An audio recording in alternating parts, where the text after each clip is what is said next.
Hi, friends. Good evening and welcome to Prairie Lights. I'm Michelle Hoppy, and tonight I'm pleased to present Clancy Martin, who will read from his new book, How Not to Kill Yourself, A Portrait of the Suicidal Mind. Renowned author and professor of psychiatry, Kay Redfield Jamison says suicide is impossibly difficult to understand, but Clancy Martin gives first-person insight into why some choose to kill themselves.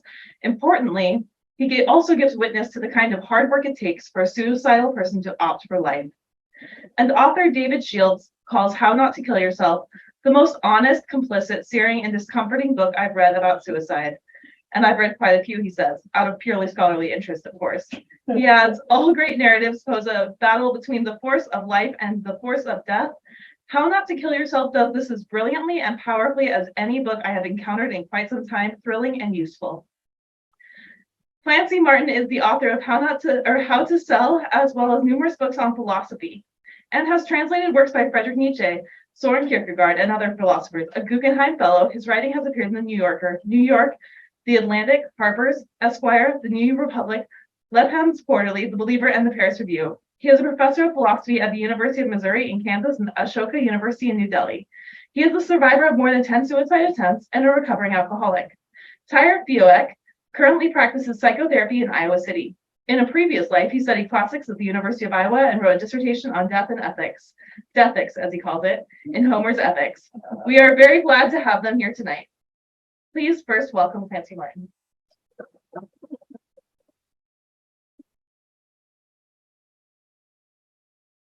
Oh no.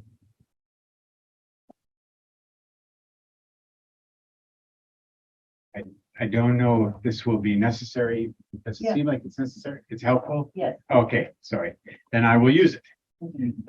Okay, so I'm just going to read a few. Thank you all so very much for coming. Thank you, Kathleen, for the wonderful introduction. Sorry. And it's really nice to be here. I haven't been in. My wife, Amy Baradale, graduated from the workshop back in 2014, and we haven't been back to Iowa City since then, not even one time. We've had 2 children since then, so we've been very busy. But it's so nice to be back here. And, you know, when we lived here, we lived in this bookshop. Our apartment actually was only about a block away. So it's incredibly, very powerful, nostalgic feeling to be back here. Anyway, thank you all so very much for coming. And Amy's at an extremely odd place that PRH put us in called the Highlander Hotel, which is like a little bit outside of town, but the kids seem to like it. They're 5 and 1. There's a swimming pool, and anyway, when I left, they were still enjoying themselves. We'll see what mood she's in when I return. This is from the outset of my book. You know what's funny? Your jail anklet saved your life. They should put that in an advertisement. They should get a testimonial from you. If it weren't for that anklet, you'd be dead right now. I came to in a hospital bed with a sore head. I reached into my hair and felt the staples in my scalp. A handsome, young, dark-haired doctor with a bushy mustache and brightly lit, amused eyes was standing at the side of my bed, conversing cheerfully with me. I didn't know how long he'd been talking, or if I had been talking back. I seemed to be joining the conversation midstream, but that might have been his manner. Perhaps he simply launched into conversation with his patients and let them catch up when they were ready. I was very thirsty and still nervously fingering those metal staples. I reached with my free hand for the large plastic cup of water on the bedside table. Then I realized I was handcuffed to the bed. Here, let me get it for you. He tucked the bottle between the bed rail and the pillow and bent the plastic straw into my mouth. I drank the water and then spat out the straw. My throat was burning. Did I have an operation? I asked. No, you were very lucky. 2 minor procedures. He reached over to gesture at my head, where my staples and my fingers were. You must have fallen at some point. Your head was bleeding. Quite a nasty cut. You have a mild concussion. You'll probably be experiencing some dizziness and nausea. This was my second concussion in less than a year. 7 months before, I'd fallen down some stairs while drunk and had staples on the other side of my head. I couldn't remember either accident. I remembered taking all the Valium and getting the knife, climbing into the clawfoot bathtub, and keeping my leg hanging out, bent at the knee. I remembered having trouble juggling a glass of wine, the knife, and my phone. I remembered being at Davy's Uptown Ramblers Club before coming home and resolving to kill myself that night, but I didn't remember how I got back from the bar. My throat hurts more than my head. My voice, I said. I sound awful. I don't feel sick. We had to pump your stomach, but basically you're fine. I'm sorry we have to shackle you. They'll transfer you to the psychiatric ward tomorrow, and then this security won't be necessary. You ruined your fancy anklet. He laughed. He was a very likable doctor. It seems to have short-circuited, but not before it sent off its alarm. Modern technology. I wanted to explain about the anklet, that it wasn't a court-ordered thing. It was something I was trying on my own to keep myself sober. But I realized that any extra details for me would sound defensive, and anyway, were superfluous. Some years later, a good friend, a famous scholar of ancient languages, would tell me, you know, lots of people think that a suicide attempt is just a cry for help, a way to get attention. I know that's not true, because when I woke up in the hospital and realized I was still alive, I was gutted. That was how I felt, depressed, very disappointed, and even more disgusted with myself. Not sad that I tried suicide again, but miserable that I'd once again failed. Next time, don't get in the bath. Better yet, don't have a next time, would you? We'd like to keep you around. And if you want to kill yourself, don't use pills. Nobody dies from overdosing on pills anymore. Bizarrely, he discoursed for a minute or two on how best to kill oneself. There's even a book you can buy that tells you how. I knew the book he meant. It's called Final Exit. I don't recommend it. But you know, you were very lucky, and most people wise up after one attempt. So maybe this can be your get out of jail free card. That's how I'd approach it. You take care. Try to behave yourself. Things will get bad. Things will get better. He grabbed my foot, shook it gently, even affectionately, shrugged, and left the room. I thought, well, that was actually kind of nice. It was a much more pleasant encounter than you'd expect with a doctor after you had attempted suicide. That guy ought to be training others on how to deal with people in my situation. I had an IV in my arm. There was a phone by the bed, but I couldn't reach it because it was on the handcuff side. I had a nurse alert button by my hand, but I didn't want to beep a nurse to help me make a phone call. 3 weeks ago, I was in bed at home with my girlfriend. I said out loud, theatrically, to the empty hospital room. 3 weeks ago, everything was normal. But that wasn't the truth. My life had been abnormal for a long time. They woke me up in the middle of the night to transfer me to research psychiatric. It was quiet in the ward. Everyone was asleep. In 2009, 2010, and 2011, the 3 worst years of my adulthood, I had extraordinarily vivid dreams, and I loved to dream.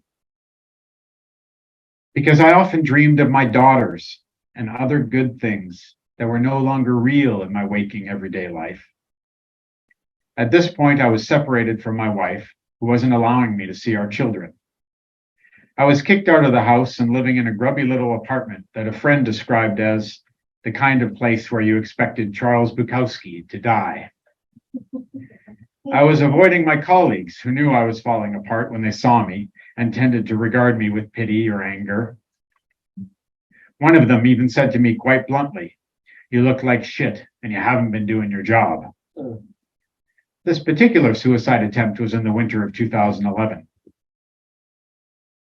"Can't we go in the morning?" I asked the paramedics who were taking me to the psychiatric hospital. They took the handcuffs off my wrists, but stood next to me as I got out of the bed. "We don't decide when you get transferred. Your ambulance is here. You're going to the mental health ward." "Why an ambulance?" I asked, downstairs at the doors. "Can't we just take a car?" The fact was, it was within walking distance, less than 2 blocks. It's all on the same hospital campus. "It's a liability thing. You'll get a bill for it. You're not going to try to run on us, right?" the EMT said. I was in my hospital robe and slippers, shivering. It was very cold outside where the ambulance was waiting. They wrapped a padded vinyl silver blanket around me. I was hot immediately.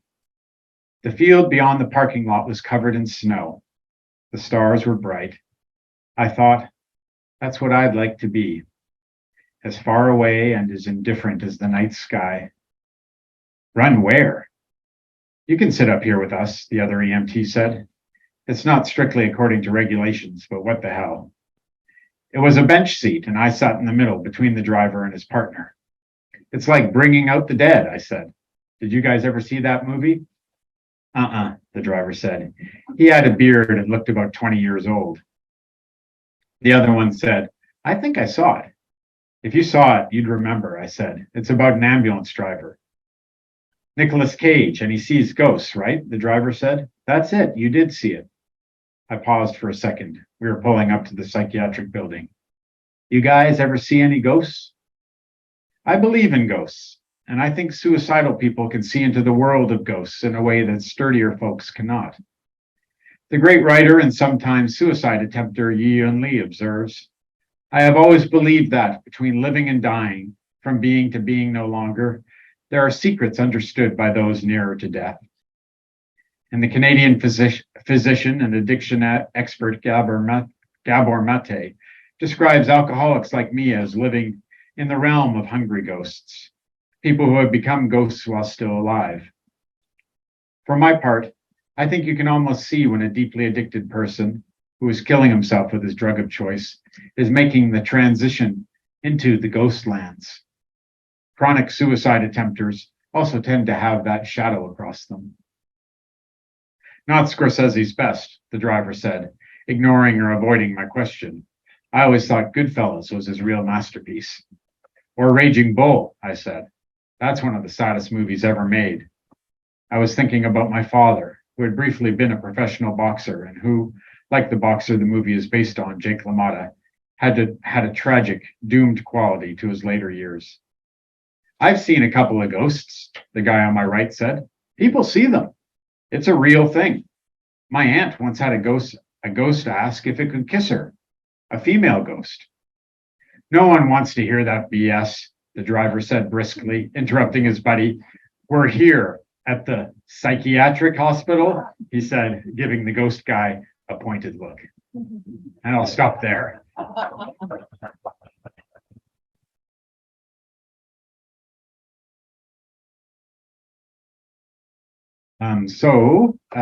Now Tyler and I think, are going to have a conversation about suicide and addiction and Buddhism and anything else that Tyler is inspired to ask about. And I think that at any point, people are wanting to chime in or ask questions, probably.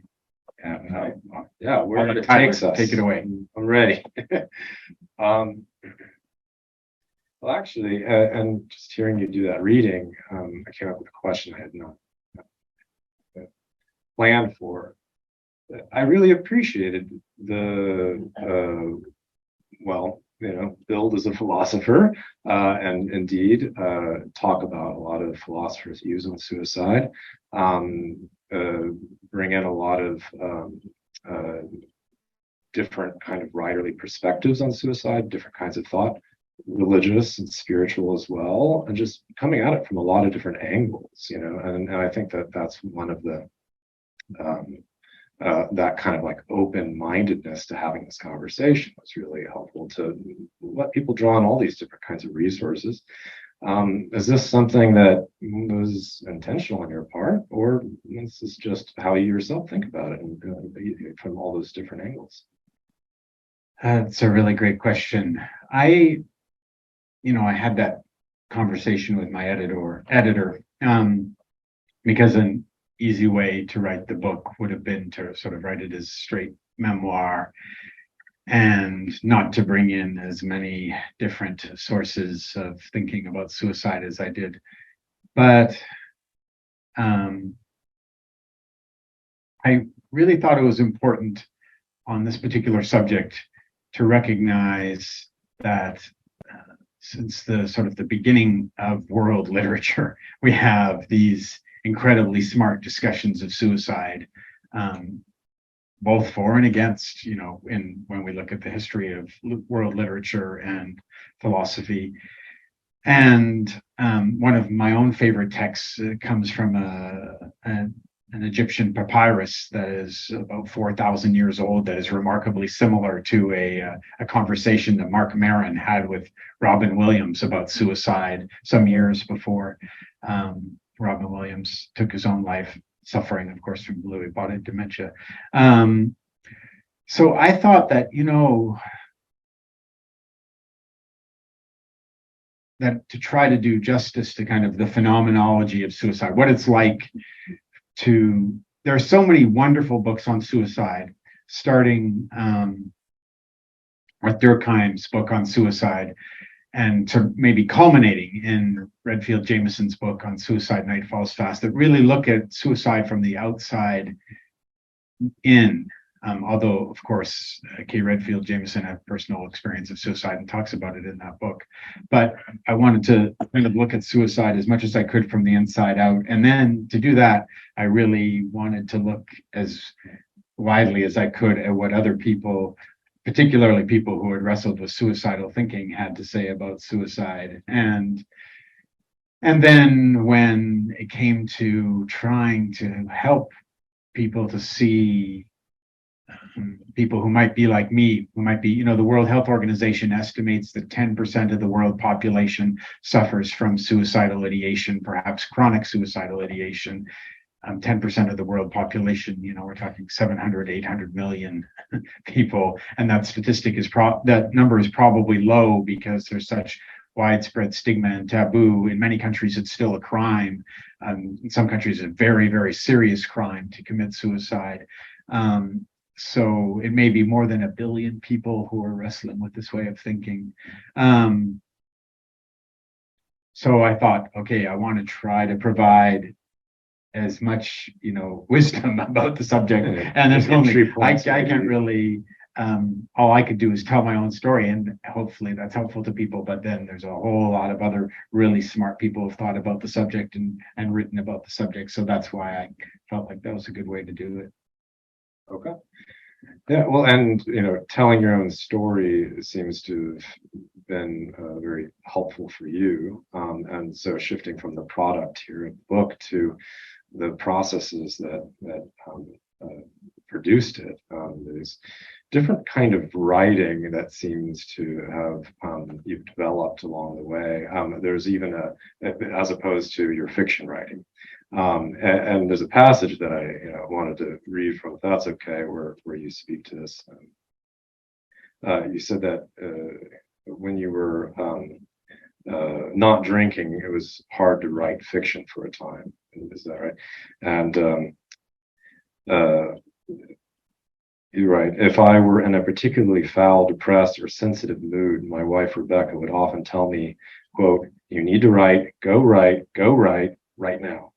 And it worked. I was completely surprised by this change because I had never written while drinking, though the bitter clarity of a hangover often helped me to solve creative problems in my fiction. And much of my writing was done while hungover. It took about 3 years before my ability to write fiction started to return. As it came back, I noticed that my style had changed. My language had become simpler. Some might say cruder. One famous writer friend described it as less writerly. More I was John Franzen. John, I sent him something to read, and he called me up, and he's like, "I really like it, blah blah blah." I do have to tell you, it's less writerly than your older stuff. Was that okay, a compliment or not? No, it was not a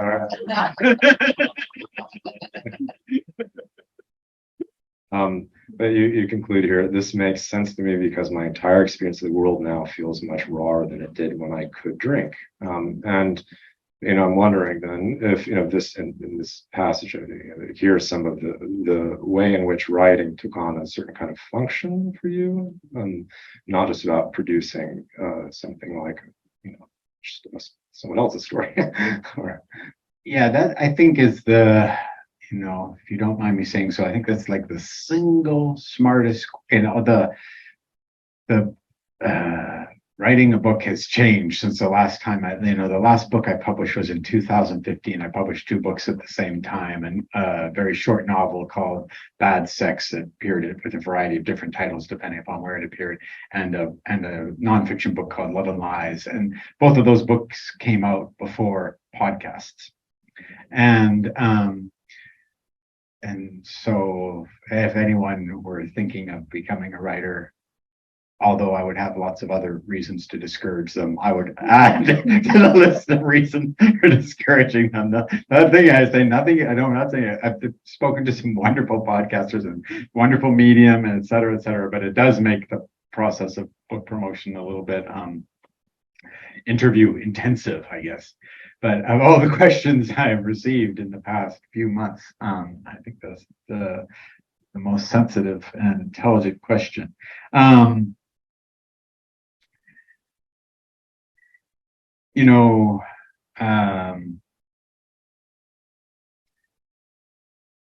When people come to me for help, either with someone I'm sponsoring in recovery, or someone who is in some kind of, psychological crisis, or someone who's actually in hardcore crisis where they've told me, I'm thinking of making her an attempt, or I'm writing you right now so as not to make an attempt, or I'm calling you right now because I'm preparing to make an attempt.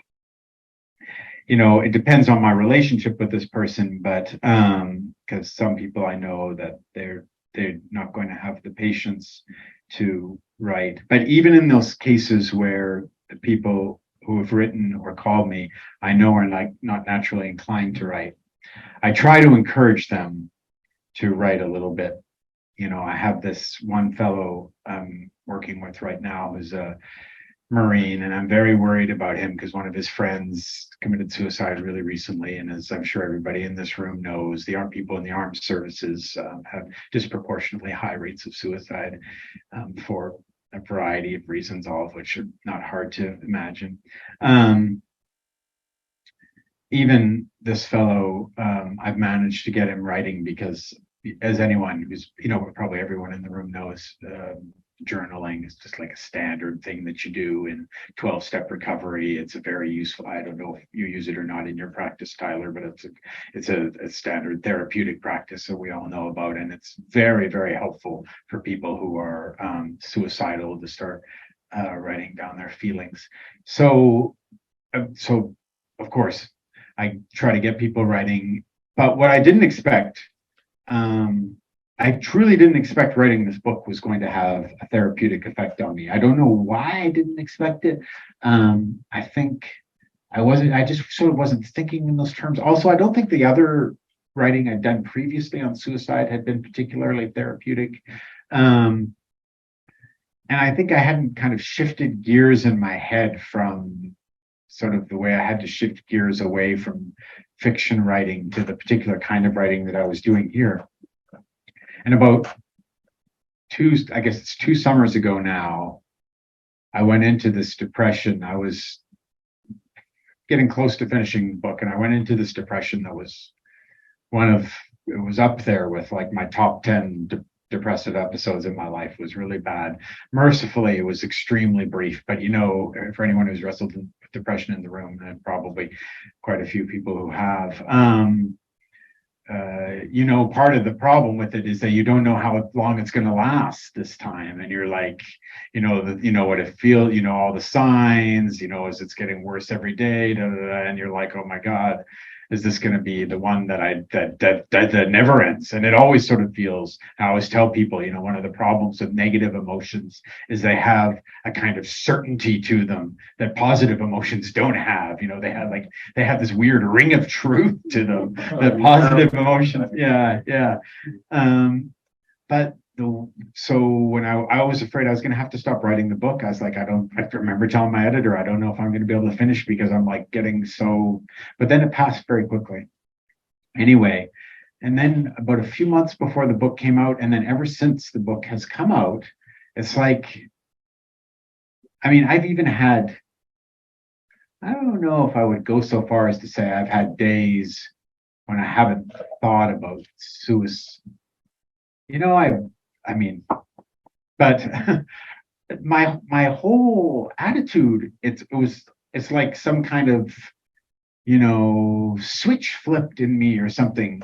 It had an astonishing therapeutic effect on me, where suddenly suicide just no longer seemed and no longer seems attractive to me in the way that it seemed all of my life, since as far back as I can remember. My first suicide attempt was when I was 6 years old. My earliest memories, I remember thinking, if only I could kill myself.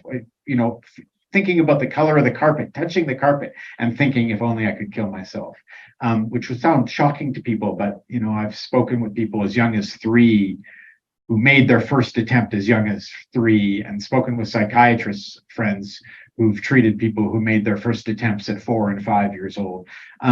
So it is shocking, but it does happen anyway. Yeah, so I don't know. I'm incredibly grateful. Of course, I did not expect it to have that effect. But this paradigm shift, you think, does have some relationship with what was brought about through writing this book, or yeah, I think it was. I honestly think it was finally. I mean, I don't know. The alchemy. Who knows how complex the alchemy in your own psychology is? We probably never find out, but very complex, I'm sure, when it comes to the structures of belief, particularly structures of patterns of belief. What we normally call addictions, where you have this habitual pattern of thinking that's composed of all these beliefs that are related to one another, and you picking those apart, probably impossible, at least a lifetime's work. But I think somehow in writing this book, I had to face some things about myself that I hadn't faced before, and in facing them and then thinking about other people reading about them, something changed. Also, something about writing this book made me feel a lot less important to myself than I felt before, and I think that was incredibly helpful. Yeah, I don't know. Well, I wonder if there's something in that double vision that or two ways of focalizing how you're going to talk about this. Is the being true to your experiences and exploring them from the inside out, this phenomenological thing, bringing all these other voices, but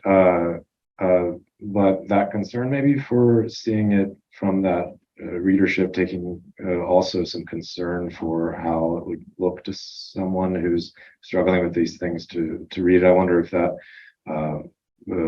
guided maybe your own voice to some extent. Yeah, well, that had to, yeah, absolutely. Right. I mean, that's why I have one chapter in there that I don't recommend to anyone who, maybe even anyone who has suffered from suicidal ideation. It's a chapter about 3 writers. It was a chapter about 4 writers: Edouard Levy, Nellie, the great Canadian mostly unknown Canadian novelist Nellie Arcan, David Foster Wallace, and Ryunosaki Akutagawa. And Akutagawa, because it was about 100 pages on Akutagawa. Akutagawa was moved to an appendix, but my editor's very sneaky. She would anything she knew I was totally loved that she thought was weighing down the book. She'd be like, "Oh yeah, I love it, but it is kind of slowing down the narrative. Let's move it to the appendix." So there's like 200 pages of arguments from philosophers that I was really committed to, partly because it took 2 years to write these 200 pages. And you would not believe the reading I had to do to write these 200 pages. Also, because I was thinking of other philosophers, and philosophers are mean. I mean, when it comes to talking about philosophy, I mean, they tear each other to shreds. So this had to be really just academically rock solid, while trying to also make it readable for my readers. It took so much work. I love it, Clancy. Let's put it in the appendix though, because it's slowing down the narrative. Same with the Akutagawa. I mean, there's suicide notes in there from Akutagawa that had never been translated before. That or the first translations of these are in this. I love it. Let's move it to the appendix. And then she's like, "Oh, I've got bad news about the appendix. It's way too long." The book's 400 pages. She's like, I know, it's not my decision. It's coming from higher up. We've got to cut about 300 pages. Yeah, sure, Denise. Anyway, and I love her. She's become a very close friend of mine. Anyway, the chapter on Arcan, Leve, and David Foster Wallace, there, I sort of let myself say whatever I wanted to say about suicide, using Leve, Arcan, and David Foster Wallace, gathering what insights I could out of these three great writers, all of whom died, of course, by their own hand, and all of whom wrote extensively about suicide. But in the rest of the book, I had to be careful about what I said, because I was conscious of the fact that I was writing a book whose primary audience in my own mind is people who struggle with suicidal ideation, and for whom really the primary audience, to be totally honest with you, is other attempters, other people who have, like, my dream for the book is there's someone, I actually have this person in mind. She was the attempt that I was reading about just now. There was a young woman in the hospital at that attempt, and I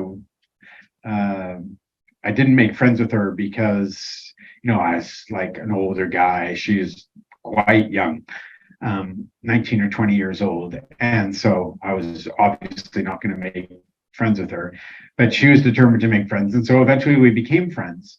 And she had made more attempts than I had. She was already in the teens in terms of her attempts.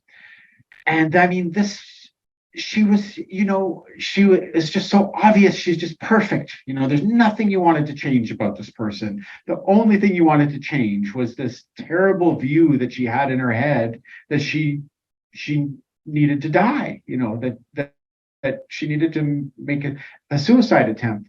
And so, like, my dream for the book is someone like her, in the hospital, sees this book and reads it, and then thinks maybe, oh yeah, okay, maybe feels a little bit less like making another suicide attempt after they get out of the hospital.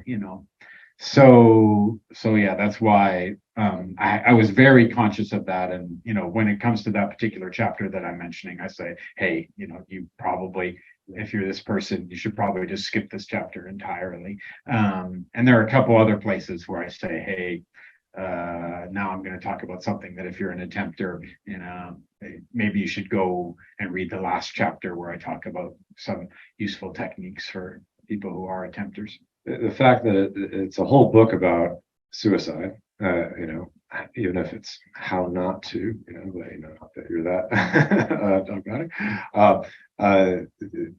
that there's only a few places where you're really explicit about, people needing to be cautious about engaging with this material stood out to me then, because, I am very important for my work, engaging, like say, kind of a narrative therapy approach in particular.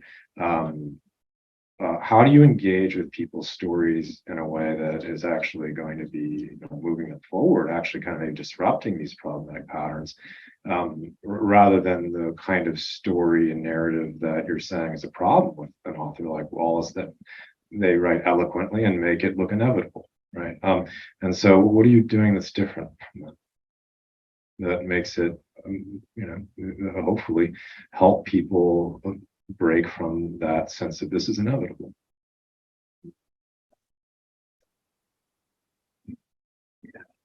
Iowa City, too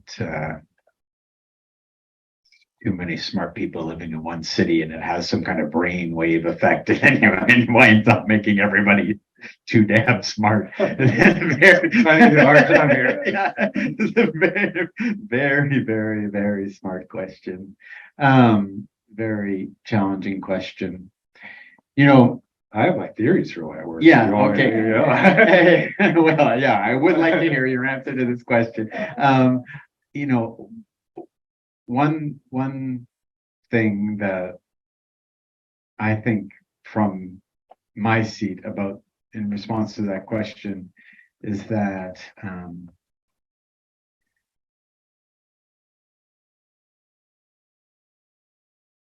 I think whenever I'm talking about my attempts, it's not like throughout the book, it's not like I'm saying, oh, I made an attempt and then I'm so glad I survived. You know, it isn't that way for me. I know it is that way for a lot of people, and good, you know, that it's that way. They made an attempt, they're really glad they survived, and they never make another attempt. That's true of an awful lot of people, and thank goodness that that's true. That's not my own story.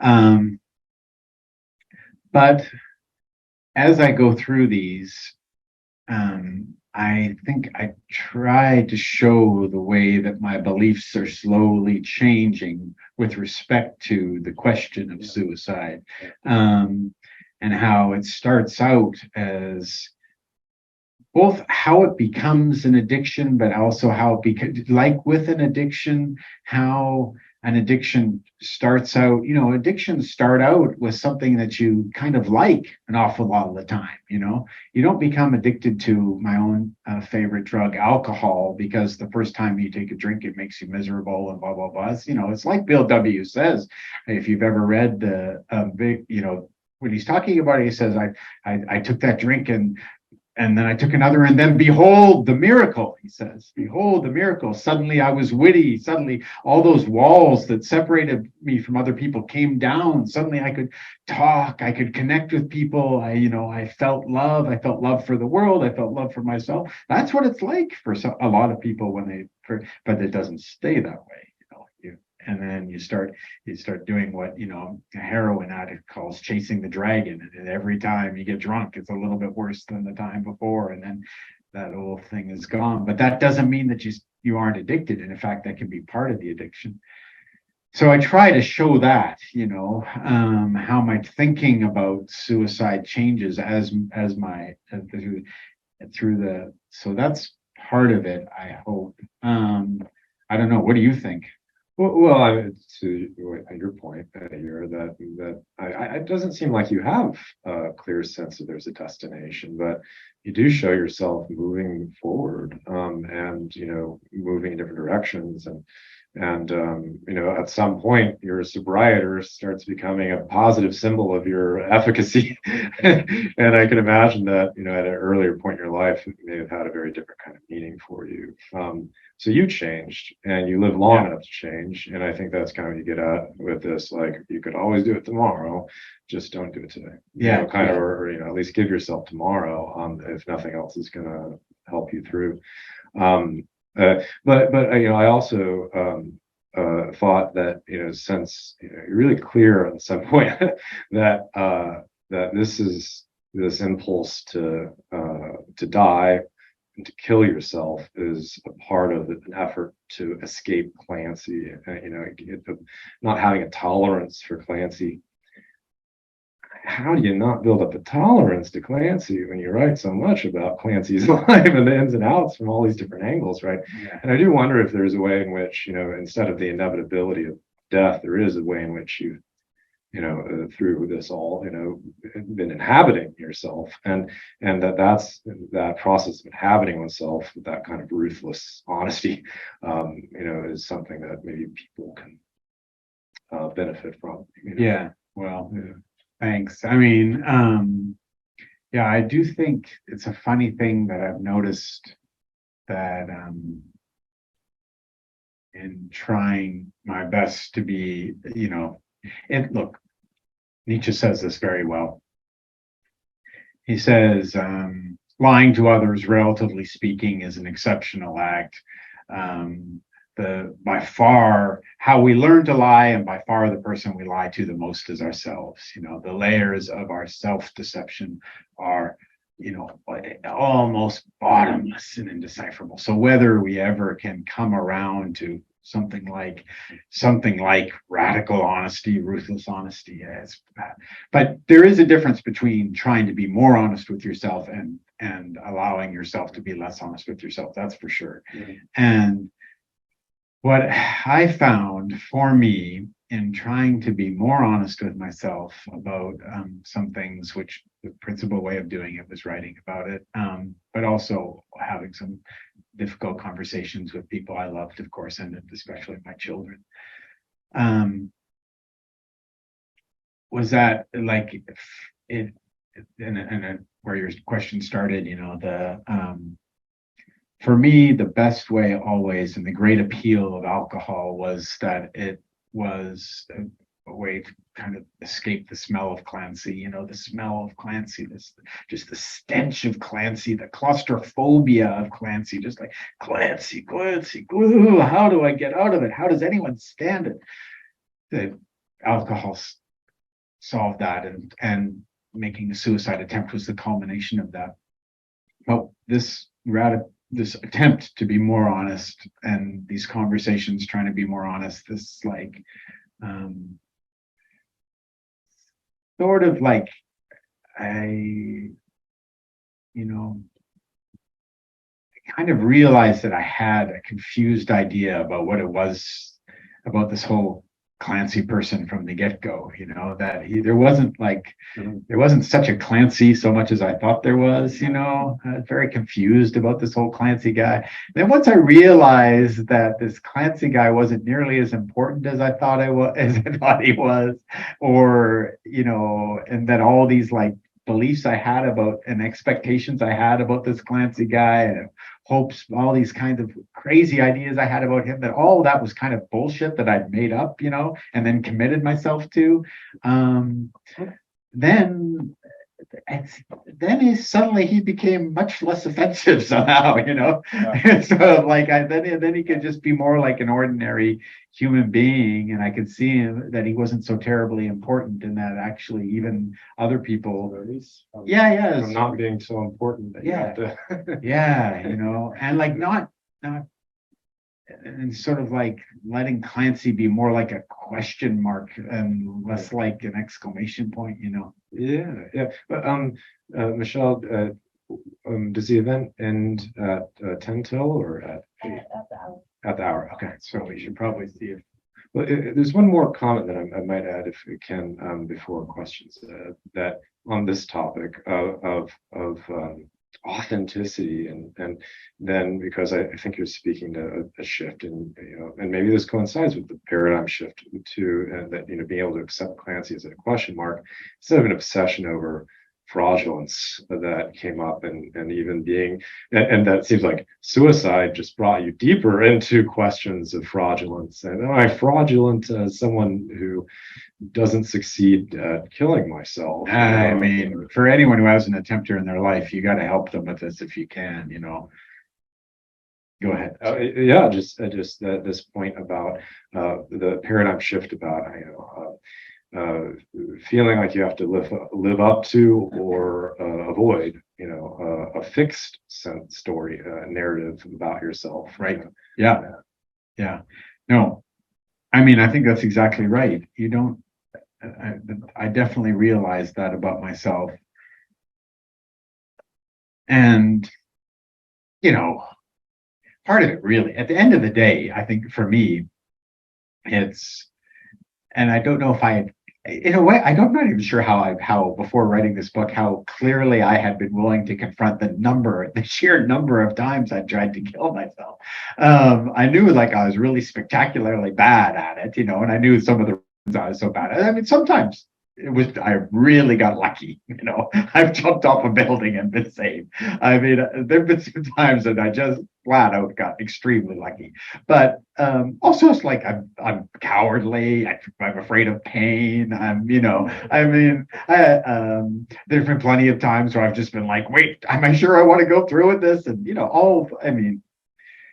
which is funny, I mean, it's actually, if you tried it more than 10 times and you're still around to talk about it, write about it. I mean, if you come on, guys, you gotta admit it's kind of funny. Seriously. I mean, but that's what people are willing to laugh, but it really is kind of funny. At the end of the day, I think being able to see yourself with a sense of humor also is a way of doesn't have to be a way of deflecting authenticity. It can be a way of like recognizing that that that you just a lot of people might depend on you and you might have a whole lot of important responsibilities to take care of because of these people, but that doesn't mean you have to take yourself seriously. That you can still be like not so terribly important. It's just you happen to have a bunch of important responsibilities. Yeah. It's like two separate things. It doesn't make Yeah. you important. You have these things to do that are important. Right. So I think that's the issue of self-aggrandizement. yeah, sometimes exactly. can be a Right. part of Yeah. and liberating to be like, actually, maybe not as important as I feared I was. Yeah, exactly. Enough so that I can go live my own life, Right. Then now a good time to.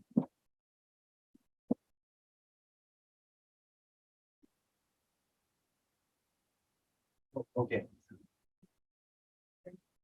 We can share it, right? Sure. Yeah. All right, guys. So who would like to ask our first question? Yeah. Thank you. So it's less with using so many fancy words. It's more just a simple question in terms of what we're talking about today. Did you or someone you know ever try calling a suicide helpline? And if so, was it effective in their case? And do you think it is effective in general? Okay, I should have said this at the outset. Yes. 988 is the suicide helpline, the new one that they just rolled out. The people behind it, I'm good friends with several of them, and very particularly good friends with one of the people behind the 988. These are really great people who've spent their lives working on this question of suicide. If you are feeling suicidal, text 988 or call 988, and the people who will get back to you are really good. They're really well trained. They're very effective. I have helped lots of people I've talked lots of people off the edge, so to speak. And I always tell them, if you text me, if you're feeling this way again, text me, email me, call me, whatever. If you don't hear from me immediately, if I don't immediately get back to you, text 988, call 988. It's a fantastic resource. Yes. They're saving lives every single day. Really important to know about. And if you have someone in your life who you're worried about, make sure they know about 988. It's good. Text them. It's good. Following up on that question, would you find any value, or do you find any value in suicide support groups? I think Suicide Anonymous is a great support group. I think suicide support groups are terrific. I remember visiting a student of mine after an attempt she made in the hospital. I was visiting her in the hospital, and I was talking about we were talking about her attempt, and I was asking her what I could or do or should do differently to help make sure she didn't make an attempt again. And she was like, always just I think the best thing anyone always could do is tell their own story. And this is what we tend to do in suicide support groups. I think they're fantastic. I also think they're fantastic for people who've lost loved ones to suicide. And there are online support groups as well. There's a particularly good one for LGBTQ people called the trevorproject.org that I really enthusiastically recommend. They're doing fantastic work for people who are associated with a college There's a thing called the Bandana Project, which I enthusiastically endorse. Also, it's peer-to-peer counseling and has associated suicide support groups. And then there's also something called the Hope group that is run. It started in Utah, but they have branches all over the place, and they're peer-to-peer suicide and mental health support groups for people in high school and junior high school. And they also do fantastic work. I think the peer-to-peer support groups tend to be the best, but that's just my own personal opinion. I thought what you both were talking about, what Clancy described as wanting to escape the Clanciness, especially Tyler. What do you think of that notion, and how do you help patients deal with issues like that and kind of balancing self-knowledge with self-deception? And if you could just give your 2 cents on that. Yeah. Well, the idea that most people who talk about wanting to die is separate from actually wanting to kill themselves. They might often. So just as I think the most frequent thing I encounter, they're extremely common, just people imagining everything being fine, but they're gone, right? And their loved ones don't have to suffer or anything. But there is that just kind of fantasy of a kind of escape from a life that, as they understand it, that they're leading right now, and feel kind of hopelessly constrained to dead end. I think getting people talking about this stuff is so important to take away the shame element that actually makes it much more of a powerful impulse, and letting them kind of fall out what this kind of fantasy is telling them about their needs. Ultimately, to find in all of this maybe a path to really changing, or like seeing where that dead end doesn't have to be a dead end in terms of like your perceived limitations or some kind of sense of doom or fate. That once it's brought into conversation and there's a light shown on it, that it's not as solid of a wall as it felt like, because these are kind of like phenomenal deaths you have to get through in order to then start a new life in different terms, right? And so this idea, in some way, we're always shedding those layers, and it can feel like dying. To kind of exceed the bounds of your former self can feel like dying. To live in a way you've never lived before can feel like dying. So anyway, that's and then that's the work. Is kind of a deconstructing of that old narrative, and then moving into making a new one that has a future that actually capitalizes on your lived experiences up till now, instead of something that got encoded really early on in some really shitty circumstances. That reminds me of John Draper, who is one of the people behind the 988 line. He's their project director. He's told me that he always tells people is that what feels like a boulder is actually just a bunch of pebbles. And I think it's a helpful thing to remember for starting to move out of that old narrative, as you were saying, and towards new narrative. And also you were saying earlier, Tyler, about about sort of opening the blinders a little bit. The great suicidologist Edwin Schneidman said this, one of the key things he said 3 things you have to do. You have to open the blinders, you have to ease the pressure, and you have to do something to alleviate the pain a little bit. These 3 key things when you're in crisis, and opening those blinders a little bit so you can start to see that you do have other alternatives. And then it also reminded me something Ken Baldwin, this famous fellow who jumped off the Golden Gate Bridge, and he said as he jumped off that what was going through his head is that everything in my life that I thought was totally unfixable is totally fixable, except for the fact that I just jumped off this bridge. Then luckily he survived his fall from the Golden Gate Bridge. But Do we have one more question? Hi, I really appreciated how open and honest you were in this book. And near the end, you were talking about, you weren't sure if maybe some of like your older children would read this someday. And if they did, you hope that they would call you and talk about it. Have any of your family members read this? Have they called you, talked about it? What's that been like?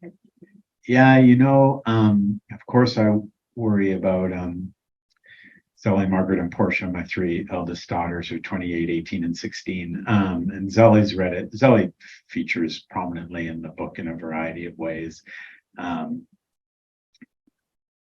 the person in some ways I was more worried about than anyone was my mom. And my mom hated my novel, How to Sell. I don't even think she finished it. And Bad Sex, I know she didn't even open. And Love and Lies, she said she like made it a third the way through and then she couldn't read it anymore. So I was just like, and in this one, I like really, now I mostly don't talk about my childhood very much because my mom remarried my father's sponsor in AA very quickly after divorcing my father and married a man, my stepfather Blair, who had 7 children, and those 7 children, their mom had died of cancer in the home like 3 or 4 months before the wedding. And this was in 1971 or 72. So, it was a horrible, noisy death from cancer in the home that these children listened to their mother die, and then immediately they had a new in a few months later they had a new stepmom who I know she did her best, but she favored her own children, and 3 new stepbrothers, all of whom were younger and smaller than they were, and quite a lot smaller in the case of me and my little brother. My older brother was 7 years older. They were all, the closest in age to me was 6 years older, and 2 girls and then 5 boys. And there's suddenly 10 of us in a rental house in Calgary, Alberta, long winters, in a 3-bedroom rental house with a basement. And that house was not a very good place to be a 6 or 7 or 8-year-old. Anyway, another story. But I don't talk about that for my mom's sake. It's my poor mother. She's in her 80s. She can only take so much. But she loved the book. She just like totally loved it. And she's like, I'm so proud of you. And this is the first book that you've read that I'm willing to recommend to my friends. And, she's like, I'm going down to talk to a bunch of suicide survivors that like were organized by her church. My mom has no religious beliefs whatsoever, but she's like, this is how she's made a big circle of friends. She lives in Fort Worth, so you do it with a church in there, I guess. And I kind of like wanted to ask her more specifically about the book because I was like, I'm kind of wondering, did she just listen to the Terry Gross interview and didn't actually read the book, and then like that could give you a total misrepresentation of what that book is actually like. But she sounded like she read the book, and so that was a huge relief that finally I've written something that I still don't feel like I've written the book that I want to write for my children. This is one book for them, but I'm hoping I have one more book in me that my children could read so that they wouldn't just think that their dad was this like debauched former jewelry salesman who wrote a book about an adulterous affair he had and then tried to kill himself a bunch of times and wrote a book about that too. I'd like to write one that has a little bit more of a hero arc or something. But anyway, we'll see if that happens. Thank you for that very, very kind question. And Zelly really likes the book. My eldest likes the book. I don't think Margaret and Portia have read it yet. They just like were excited that it made it onto the Canadian bestseller list. They're like excited about if there's any mention of it on Instagram or something, then they're like, "Hey, Dad, you're making it big." Yeah, you're trending. Thank you everyone so much for coming out tonight. It's been really genuine and funny and lovely. So thank you to our authors and our speakers too. Thank you so much.